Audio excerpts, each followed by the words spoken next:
সরকারিকরণ আমরা মানছি না, মানব না।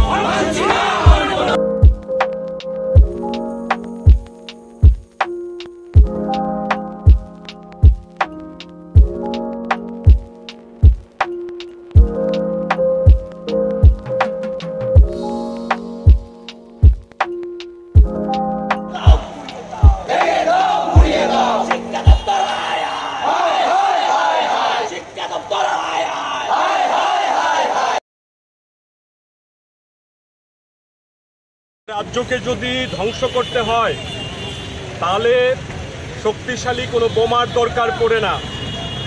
ওই দেশের শিক্ষা ব্যবস্থাকে ধ্বংস করে দিলে বহু বছরের জন্য একটা দেশকে পঙ্গু করে দেওয়া যায়।